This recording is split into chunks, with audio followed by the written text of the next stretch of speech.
வரக்கூடிய தமிழ் புத்தாண்டு மேஷ ராசிக்கும் ரிஷப ராசிக்கும் எப்படி இருக்க போகிறது?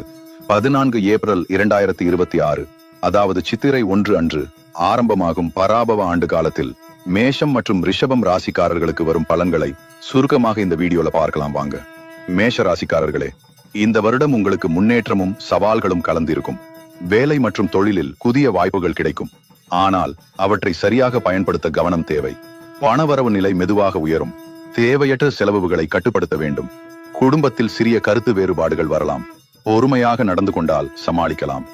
ஆரோக்கியத்தில் சோர்வு, தலைவலி போன்ற சிறிய பிரச்சனைகள் இருக்கலாம். அதனால் ஓய்வு அவசியம். முயற்சி விட்டு விடாமல் இருந்தால் ஆண்டு முடிவில் நல்ல முன்னேற்றம் காணலாம். ரிஷபராசிக்காரர்களே, உங்களுக்கு இந்த பராபவ ஆண்டு நிலைத்தன்மை மற்றும் நன்மைகள் தரும் வருடமாக இருக்கும். பணவரவு சீராக இருக்கும். சேமிப்பு அதிகரிக்கும் வாய்ப்பு உள்ளது. வேலை அல்லது வியாபாரத்தில் நிலையான வளர்ச்சி காணலாம். குடும்பத்தில் மகிழ்ச்சி